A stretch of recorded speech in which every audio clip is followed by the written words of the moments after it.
Eee, aku alumni Kria tahun 2022, jadi masuk ke FSRB itu tahun 2018, angkatan 2018, lulus tahun 2022. Terus, apa lagi nih, oh ya peminatannya Kria tekstil ya. Kak, aku dari Sukabumi. Nama aku Ica, dengan Ica. Aku asal dari Bandung. Dulu aku dari FSRB Cirebon kok. Terus, dominat ya aku Kria juga, Kria tekstil. Perkenalin, sebelumnya nama aku Hilma Skarherdianti, biasa dipanggil Hilma atau Mae. Aku asalnya dari Depok. Dulu aku SMA-nya kuliah di SMA 1 Depok. Aku angkatan 2018, FSRD 2018, terus jalur minatnya Kria Tekstil. Kalau di Kria ini mata kuliah yang paling kakak sukai apa sih, Kak? Dan kenapa kakak bisa suka sama mata kuliah di Kria? Mata kuliah. Eh, Sebenarnya kalau misalkan mata kuliah di Kria banyak sih yang disukain, tapi terutama aku paling suka tuh mata kuliah Kria 1 sih. Kria 1 sama itu pas dulu sebelum ini ya, sebelum aku naik ke tingkat akhir. Karena setelah naik ke tingkat akhir sebetulnya aku lebih suka nulis. Jadi aku lebih suka yang berbau laporan gitu kayak kolokium sama ya mata kuliah tugas akhir gitu. Tapi kalau misalnya untuk kalian yang baru mau masuk ke jurusan sih, aku ceritanya yang Kria 1 aja ya. Soalnya di Kria 1 itu ya senangnya itu kan tahap awal banget tuh kenal sama Kria dan apa ya, dasarnya banget dan itu tuh kepake sampai sampai saya kerja juga gitu. Jadi ya menarik sih, kayak pelajarannya juga ya kayak fun banget gitu juga.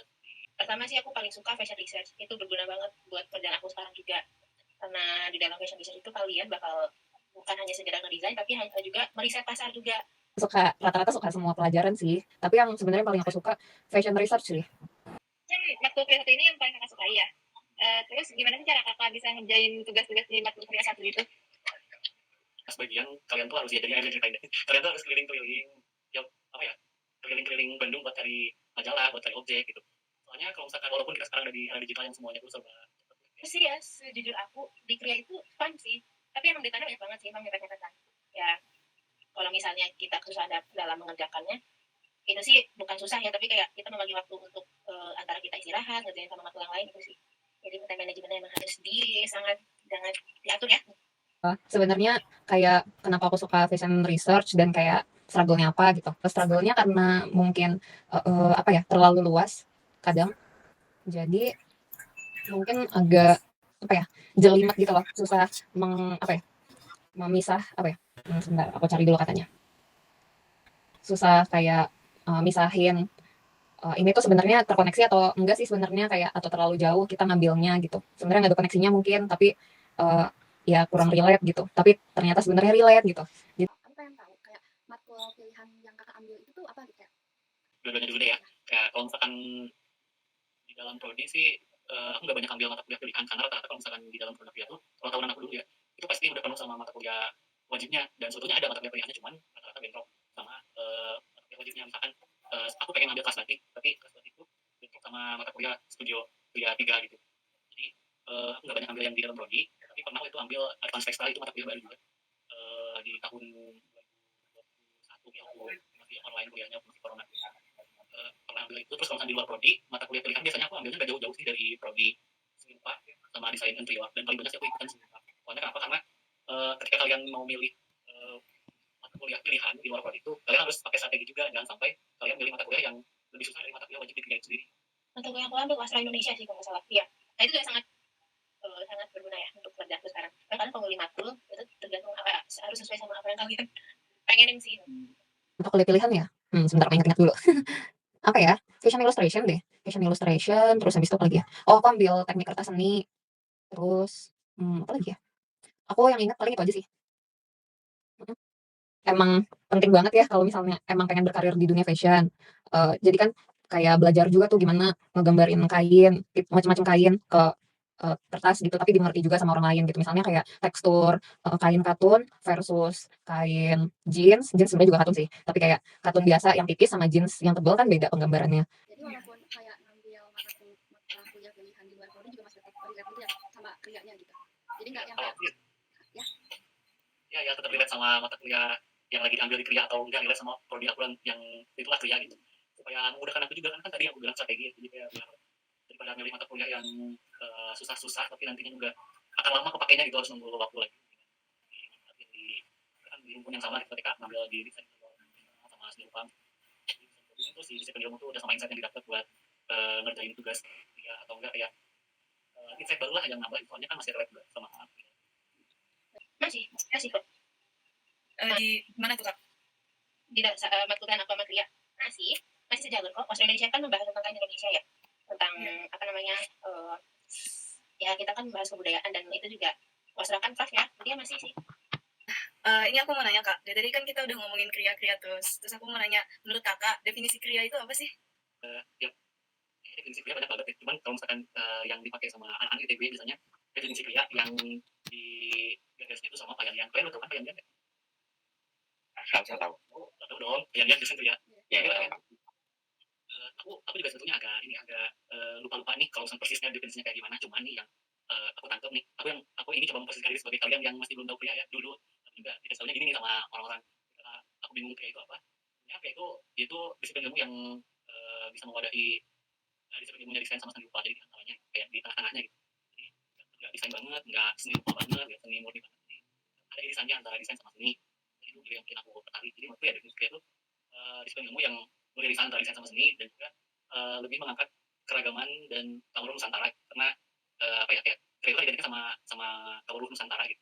Jadi sesuatu yang Indonesia banget, kearifan lokal Indonesia banget, yang dituangkan dalam karya atau produk yang nggak cuma bernilai estetis tapi juga ada aspek ergonomisnya. Definisi kriya menurut aku adalah dia gabungan dari desain dan seni. Jadi kalau misalnya di seni itu kita membangun dari sisi estetika dan filosofis lah. Kalau misalnya dari sisi desainnya kita selain membuat sesuatu kita juga harus memikirkan si ergonomisnya si yang kita buat itu dan urgensi gitu sih. Jadi gabungan gitu Kak? Ya gabungan. Sebenarnya kalau kriya tuh menurut aku basically kayak menggunakan keterampilan tangan gitu sih untuk membuat karya. Jadi kayak keterampilan tangannya tuh luas banget ya, kayak apa ya? Misalnya crochet atau ngejahit atau knitting itu kan kayak keterampilan tangan banget ya dibandingkan kalau misalnya kita bikin karya tapi pakai dari segi seni rupa atau interior atau desain produk itu kan yang lebih pakai tangan banget kayak crafting itu kriya kan dibandingkan keilmuan lain. Jadi itu sih yang aku pahami dari kriya gitu, menggunakan keterampilan tangan untuk membuat alat yang berguna untuk kehidupan manusia gitu. Langsung dari tangan gitu ya Kak? Terus bedanya sama seni rupa, kita tuh lebih fungsional gitu kalau misalnya bikin karya. Kan sebenarnya kalau karya kan di tengah-tengah desain dan seni murni gitu. Mau nanya lagi nih, gimana sih kriya tuh bisa tetap relevan di masa kini gitu Kak? Ya, jadi kalau aku pribadi ya, kriya itu bisa relevan. Sebenarnya menurut aku pribadi sih kriya itu akan relevan sesuai dengan zamannya ya. Jika zaman dulu juga kriya kan udah ada, dan pastinya relevan juga dengan apa yang terjadi di masa itu. Ya, ketika sekarang itu apa ya, kayak disiplin ilmunya juga makin berkembang ya. Ketika aku di tahun 2021, 2022 tuh ada mata kuliah baru di kriya yang namanya advanced textile. Itu kan artinya dia juga jadi akhirnya relevan dengan zaman yang saat itu digital banget kan, dan semuanya mata kuliah itu kayak pameran digital, terus kayak ngerjain tugas juga digital rata-rata gitu, kerjanya kayak udah beralih ke modernisme yang terjadi di zaman itu. Dan menurutku sih ini akan terus si kriya itu akan terus berupaya untuk relevan sama zamannya. Kalau misalnya ngomongin sekarang nih ya kayak itu akan terus relevan di zaman sekarang ketika selalu ada orang-orang kriawan-kriawan yang mengangkat sesuatu yang terjadi di zaman sekarang ini dikaitkan dengan konsep berkarya di arah kriya, akan terus membuat relevan dia atau kriawan yang tetap berkarya dan mengangkat juga hal-hal yang kekinian gitu di zaman sekarang, kayak mengangkat juga isu yang ya, berpotensial untuk dari topik yang terjadi saat ini juga gitu, dan dikaitkan sama arah kriya gitu. Nah, yang terjadi sih itu juga di tahun 2019 ketika aku masuk kuliah, ketika kita bikin konsep berkarya ya pasti ada latar belakangnya gitu, dan ketika melakukan tugas akhir pun ada latar belakangnya gitu, dan ketika kita meneliti suatu untuk menjadi bahan acuan buat kita berkarya juga semuanya ada latar belakangnya dan yang kayak kita yang di tahun ini atau gimana. Gak ngerti apa yang ngomongin sebenarnya lengkap. Ngerti Kak. Jadi intinya kriya tuh sebenarnya udah ada dari dulu ya, dan terus ikut berkembang gitu. Setelah aku kan jadi fashion design sekarang. Terus ya karena mungkin yang kita ambil kriya itu sangat luas ya. Jadi ada yang jadi tekstil designer, kalau yang keramik kemarin ada yang kerja di tegel. Terus ada juga yang kalau biasanya sih yang keramik juga bikin studio sendiri sih. Gitu. Terus yang anak tekstilnya mungkin jadi kayak kalau bikin studio jadi jualnya juga baju lagi. Terus kemarin ada sih satu anak tekstil yang jualnya jadi ke kriya agak ke logam, ke penempaan kayak gitu. Jadi ya tekstil itu, dia anak tekstil sih teman aku. Sebenarnya karena tekstil itu kita sudah sangat dicondongkan ke baju ya, jadi kebanyakan sih pasti ke ranah fashion gitu. Oke Kak, selanjutnya ini kayaknya akan menjadi pertanyaan penutup juga. Mungkin satu 10 pertanyaan lagi. Oh my god. Nah, ini kayaknya bisa jadi common question sih Kak. Ini tentang profesi. Nah, jadi biasanya orang yang lulusan kriya itu profesinya apa sih Kak gitu, atau kayak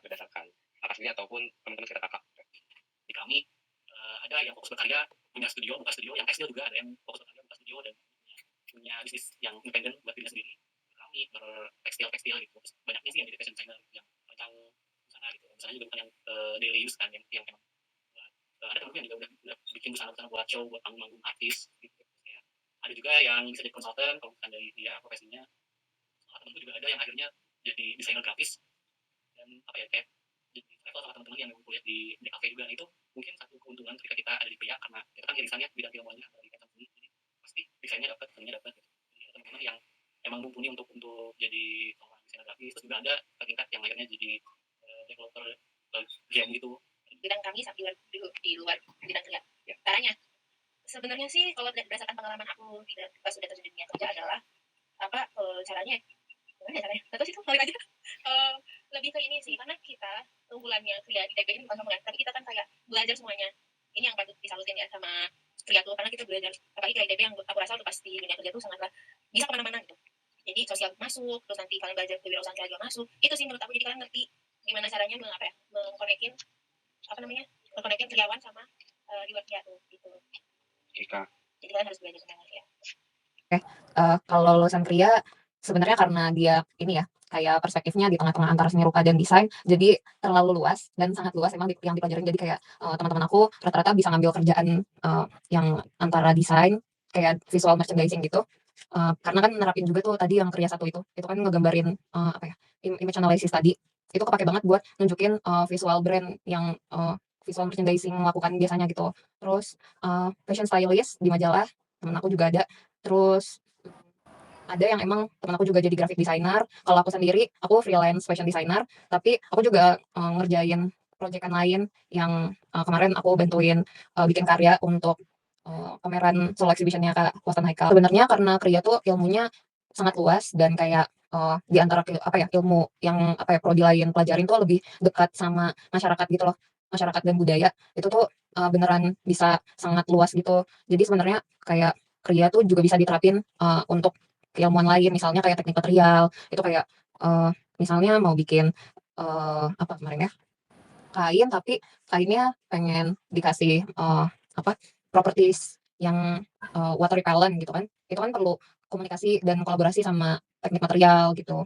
Terus juga karena Kria tuh dekat banget sama budaya, juga bisa kolaborasi sama antropologi untuk meneliti kayak suatu objek Kria tuh dulu dibuatnya seperti apa, dulu orang di era itu membuat benda ini, objek Kria ini gimana caranya, itu kan kerja sama antropologi sama arkeologi gitu. Terus lagi ya yang aku tahu paling itu dulu sih. Oke Kak, wah really insightful banget. Terima kasih Kak. Iya, semoga membantu ya. Sangat Membantu. Iya, Ya. semangat ya. Terima kasih Kak. Terima kasih Kak. Oke Kak.